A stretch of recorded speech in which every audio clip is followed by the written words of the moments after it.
ಕಾಂಗ್ರೆಸ್ ಅಲ್ಲಿ ಮುಗಿಯದ ದಾವಣಗೆರೆ ಕಿಚ್ಚು. ಕೆಪಿಸಿಸಿ ಅಧ್ಯಕ್ಷರ ವಿರುದ್ಧ ಸಚಿವ ಜಮೀರ್ ತಮ್ಮ ಆಕ್ರೋಶವನ್ನ ವ್ಯಕ್ತಪಡಿಸಿದ್ದಾರೆ. ಪ್ರೊಸೀಜರ್ ಪಾಲನೆ ಆಗಿಲ್ಲ ಅಂತೇಳಿ ಜಮೀರ್ ಅಸಮಾಧಾನವನ್ನ ವ್ಯಕ್ತಪಡಿಸಿದ್ದಾರೆ. ಒಂದು ವೇಳೆ ಪಕ್ಷ ವಿರೋಧಿ ಕೆಲಸ ಮಾಡಿದ್ರೆ ಕ್ರಮ ಕೈಗೊಳ್ಳೋದಕ್ಕೂ ಒಂದು ಪ್ರೊಸೀಜರ್ ಅಂತ ಇರುತ್ತೆ. ಫಸ್ಟ್ ನೋಟಿಸ್ ಕೊಡ್ತಾರೆ, ಅದಕ್ಕೆ ಪ್ರಾಪರ್ ಆಗಿ ಉತ್ತರ ಕೊಡಬೇಕು. ಉತ್ತರ ಕೊಟ್ಟರೂ ಅಲ್ಲೇನಾದ್ರೂ ಲೋಪದೋಷಗಳಿದ್ರೆ ಅಥವಾ ಉತ್ತರ ಕೊಡದೇ ಇದ್ರೆ ಮುಂದಿನ ಕ್ರಮ ಏನಿರುತ್ತೆ ಅದನ್ನು ಕೈಗೊಳ್ಳಬೇಕಾಗತ್ತೆ. ಇಲ್ಲಿ ಪ್ರೊಸೀಜರೇ ಫಾಲೋ ಆಗಿಲ್ಲ ಅಂತೇಳಿ ಜಮೀರ್ ಆಕ್ರೋಶವನ್ನ ವ್ಯಕ್ತಪಡಿಸಿದ್ದಾರೆ. ಇನ್ನು ಜಮೀರ್ ಹೇಳಿಕೆಗೆ ಕೆಪಿಸಿಸಿ ಅಧ್ಯಕ್ಷರು ಕೂಡ ತಿರುಗೇಟನ್ನ ಕೊಟ್ಟಿದ್ದಾರೆ. ಡಿಕೆ ಶಿವಕುಮಾರ್, ನಾವ್ ಯಾರ ವಿರುದ್ಧನೂ ಕೂಡ ಹಗೆ ಸಾಧಿಸ್ತಾ ಇಲ್ಲ, ಪಕ್ಷದ ಶಿಸ್ತು ಅದೆಲ್ಲರಿಗೂ ಒಂದೇ ಆಗಿರುತ್ತೆ ಅಂತ ಹೇಳಿ ಡಿಕೆ ಶಿವಕುಮಾರ್ ಹೇಳಿದ್ದಾರೆ. ನೋಟಿಸ್ ಕೊಡ್ದಲೆ ಹೆಂಗ್ ಕ್ರಮ ಆಯ್ತು ಅಂತ ಹೇಳಿ ಜಮೀರ್ ಪ್ರಶ್ನೆ ಮಾಡಿದ್ರೆ, ಪಕ್ಷದ ಶಿಸ್ತು ಅನ್ನೋದು ಎಲ್ರಿಗೂ ಒಂದೇ, ಇಲ್ಲಿ ಯಾರ ವಿರುದ್ಧವೂ ಹಗೆತನ ಅನ್ನೋದನ್ನ ಸಾಧಿಸ್ತಾ ಇಲ್ಲ ಅಂತೇಳಿ ಡಿಕೆ ಶಿವಕುಮಾರ್ ಹೇಳಿದ್ದಾರೆ. ಪ್ರೊಸೀಜರ್ ಇರ್ತದೆ. ಸತೀಶ್ ಜಾರಕಿಹೊಳಿ ಏನಿರೋದು ಪ್ರೊಸೀಜರ್ ಪ್ರಕಾರ ಮಾಡಬೇಕಾಗಿತ್ತು, ನೋಟಿಸ್ ಕೊಡಬೇಕಾಗಿತ್ತು, ರಿಪ್ಲೈ ತೊಗೊಳ್ಬೇಕಾಗಿತ್ತು, ರಿಪ್ಲೈ ಆದಮೇಲೆ ಮಾಡಬೇಕಾಗಿತ್ತು ಅಂತ ಹಂಗೆ ಹೇಳಿರೋದು. ಎಲ್ಲರಿಗೂ ಅದೇ ಇರೋದು. ಈಗ Naseer Ahmed almost most senior ಅವರು. ನಾವು ಅವ್ರೇನೋ ಪಕ್ಷದ ವಿರೋಧಿ ಕೆಲಸ ಮಾಡಿದರೆ ತೆಗೆದಿದ್ದು ತಪ್ಪಂತ ಹೇಳೋಕ್ಕಾಗಲ್ಲ. ನಾವು ಈಗ ಪಕ್ಷ ಏನಾರ ಇದ್ದರೆ ಏನಾರ ಯೋಚನೆ ಮಾಡಿ ತೀರ್ಮಾನ ಮಾಡಿ. ಅಂದರೆ ನಮ್ದು ಏನಂದರೆ ಆಯಿತು ಒಂದು ನೋಟಿಸಲ್ಲಿ ಮಾಡಿ ಅವ್ರು ರಿಪ್ಲೈ ತೊಗೊಂಡು ಆಮೇಲೆ ಮಾಡಬೇಕಂತ ಎಲ್ಲರದ್ದು ಅಭಿಪ್ರಾಯ. ಅದು ಮುಖಂಡರು ಹೈಕಮಾಂಡ್ಗೆ ಪತ್ರ ಬರೆದಿದ್ದಾರೆ, ಸಮುದಾಯದ ಮೇಲೆ ಹಗೆ ಸಾಧಿಸ್ತಾ ಇದ್ದಾರೆ ಅಂತ ಯಾರು ಹಗೆ ಸಾಧಿಸ್ತಾ ಇಲ್ಲ, ಯಾರು ಮಾಡ್ತಾ ಇಲ್ಲ. ಪಕ್ಷ ಶಿಸ್ತಿನಲ್ಲಿ ಏನು ಹೇಳ್ತದೋ ಆ ಪಕ್ಷದ ಶಿಸ್ತು ಎಲ್ಲರಿಗೂ ಕೂಡ ಶಿಸ್ತು ಅಳವಡಿಸ್ತದೆ. ಯಾರು ಹಗೆ ಸಾಧಿಸ್ತಾ ಇಲ್ಲ, ಯಾರು ಮಾಡ್ತಾ ಇಲ್ಲ. ಪಕ್ಷ ಶಿಸ್ತಿನಲ್ಲಿ ಏನು ಹೇಳ್ತದೋ ಆ ಪಕ್ಷದ ಶಿಸ್ತು ಎಲ್ಲರಿಗೂ ಕೂಡ ಶಿಸ್ತು ಅಳವಡಿಸ್ತದೆ. ಸಿಎಂ ಬಗ್ಗೆ ರಾಜಣ್ಣ ಅಸಮಾಧಾನವನ್ನ ಮೊನ್ನೆ ಹೊರಹಾಕಿದ್ರು. ಯಾಕೆ ಸಿಎಂ ಮಾತಾಡ್ತಾ ಇಲ್ಲ, ಮೌನ ವಹಿಸಿದ್ದಾರೆ, ಅವರ ಆಪ್ತ ವಲಯದಲ್ಲೇ ಇದಷ್ಟು ಶಿಸ್ತು ಕ್ರಮ ನಡೀತಾ ಇದ್ರು ಕೂಡ ಅವ್ರು ಏನು ಮಾಡ್ತಾ ಇಲ್ವಲ್ಲ ಅಂತೆಲ್ಲ ಹೇಳಿದ್ರು. ಈಗ ಅದಕ್ಕೆ ಜಮೀರ್ ಮಾತನಾಡಿದ್ದಾರೆ, ಅಂದ್ರೆ ರಿಯಾಕ್ಷನ್ ಅನ್ನ ಕೊಟ್ಟಿದ್ದಾರೆ. ಸಿಎಂ ಟಗರಿನ ರೀತಿ ಟಗರೇ ಅಂತ ಜಮೀರ್ ಹೇಳಿದ್ದಾರೆ. ಗಟ್ಟಿಯಾಗಿ ನಿಲ್ಬೇಕು, ಅವ್ರು ನಿಲ್ತಾ ಇಲ್ಲ. ಅದು ಮುಂಚೆ ಹೆಂಗಿದ್ರು ಈಗಲೂ ಹಂಗಿದ್ದಾರೆ. ಮಾತಾಡ್ತಾರೆ, ಅಗತ್ಯ ಇದ್ರೆ ಮಾತಾಡ್ತಾರೆ, ಸುಮ್ ಮಾತಾಡ್ತಾರ. ಯಾರು ಆಪ್ತರು, ಯಾರು ತೆಗ್ದಿದ್ದಾರೆ? ಎಲ್ಲರೂ ಆಪ್ತರು. ಎಲ್ಲ ಕಾಂಗ್ರೆಸ್ ಪಕ್ಷದಲ್ಲಿ ಯಾರು ಇದ್ದಾರೆ ಎಲ್ಲರೂ ಮುಖ್ಯಮಂತ್ರಿಗೆ ಆಪ್ತರೆ. ನಮ್ಮ ಮುಖ್ಯಮಂತ್ರಿ ಅವರು ನಮ್ಮ ಮುಖ್ಯಮಂತ್ರಿ ಅವರು ಸೈಲೆಂಟ್ ಇವಾಗ ಇರ್ಬೋದು, ಈಗ ಸೈಲೆಂಟ್ ಆಗಿರ್ಬೋದು. ಅಂದ್ರೆ ಅವರು ಮಾತಾಡಿದ್ರೆ ಅದು ಬೇರೆ ತರ ಸೌಂಡ್ ಏನು ಅಗತ್ಯ ಇಲ್ಲ ಮಾತಾಡೋದು. ಮಾತಾಡ್ತಾರೆ. ಇದೇ ವಿಚಾರವಾಗಿ ಇನ್ನಷ್ಟು ಡೀಟೇಲ್ ಆಗಿ ಇನ್ಫಾರ್ಮೇಶನ್ ಕೊಡ್ತಾ ಹೋಗೋದಕ್ಕೆ ನೇರ ಸಂಪರ್ಕದಲ್ಲಿ ಕನೆಕ್ಟ್ ಆಗಿದ್ದಾರೆ ನಮ್ಮ ಪೊಲಿಟಿಕಲ್ ಬ್ಯೂರೋ ರಿಪೋರ್ಟರ್ ಕೃಷ್ಣ. ಪಕ್ಷ ವಿರೋಧಿ ಚಟುವಟಿಕೆ ಹಿನ್ನೆಲೆಯಲ್ಲಿ ಜಮೀರ್ ಟೀಮ್ ಮೇಲೆ ಆಕ್ಷನ್ ಆಯಿತು. ಈಗ ಪ್ರೊಸೀಜರ್ ಬಗ್ಗೆ ಜಮೀರ್ ಪ್ರಶ್ನೆಯನ್ನ ಎತ್ತಿದ್ದಾರೆ, ಧ್ವನಿಯನ್ನ ಎತ್ತಿದ್ದಾರೆ. ಈ ಪ್ರೊಸೀಜರ್ ವಿಷಯವಾಗಿ ನೋಟಿಸ್ ಕೊಟ್ಟು ಕ್ರಮ ಕೈಗೊಳ್ಳಬೇಕಾಗಿತ್ತು ಅನ್ನೋ ವಿಷಯವಾಗಿ ಡಿಕೆ ಶಿವಕುಮಾರ್ ಉತ್ತರ ಏನು? ಯಾಕಂದ್ರೆ ಹಿಂದೆ ಈಗ ಏನ್ ಪ್ರೊಸೀಜರ್ ಮಾಡೋಕೆ ಮುಂಚಿತವಾಗಿ ಅವ್ರು ಹೇಳ್ತಾ ಇದ್ರು ವರದಿ ಇದೆ, ವರದಿ ಆಧಾರದ ಮೇಲೆ ಕ್ರಮ ಆಗುತ್ತೆ ಅಂತ ಹೇಳಿದ್ರು. ಈಗ ಪ್ರೊಸೀಜರ್ ಫಾಲೋ ಆಗ್ಲಿಲ್ಲ ಅನ್ನೋದಕ್ಕೆ ಏನ್ ಹೇಳ್ತಾ ಇದ್ದಾರೆ? ಶರ್ಮಿತಾ, ಖಂಡಿತವಾಗ್ಲೂ ಸಚಿವ ಜಮೀರ್ ಅಹ್ಮದ್ ಅವರು ಆ ವಾದ ಅದೇ ಆಗಿರುವಂಥದ್ದು. ಯಾಕಂದರೆ ಏಕೈಕಿ ಕ್ರಮವನ್ನು ಕೈಗೊಂಡಿರುವಂಥದ್ದು ಸರಿಯಲ್ಲ. ಬಹಳ ಪ್ರಮುಖವಾಗಿ ಒಂದು ಪ್ರೊಸೀಜರ್ ಇದೆ.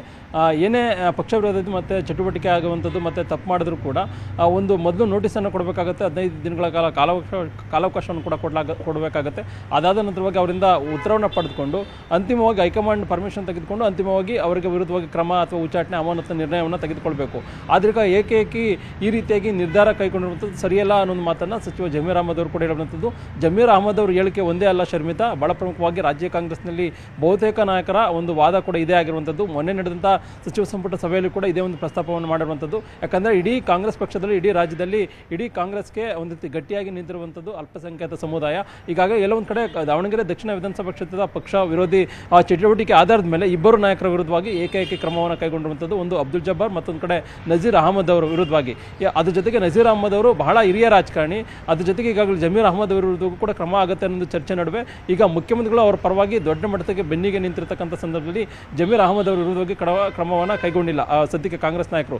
ಮೇ 4ನೇ ತಾರೀಕು ರಿಸಲ್ಟ್ ಬಂದ ಬಳಿಕವಾಗಿ ಜಮೀರ್ ಅಹಮದ್ ಅವರ ವಿರುದ್ಧ ಕೂಡ ಕ್ರಮ ಕೈಗೊಳ್ಳುವಂಥ ನಿಟ್ಟಿನಲ್ಲಿ ಕೂಡ ಹೈಕಮಾಂಡ್ ನಾಯಕರು ನಡೆಯನ್ನು ತೋರಬಹುದು. ಅದೀಗ ಮುಖ್ಯಮಂತ್ರಿಗಳು ಮಧ್ಯಪ್ರವೇಶ ಮಾಡಿದ ಬಳಿಕವಾಗಿ ಜಮೀರ್ ಅಹಮದ್ ಅವರ ವಿರುದ್ಧವಾಗಿ ಕ್ರಮವನ್ನು ಕೈಗೊಂಡಿಲ್ಲ.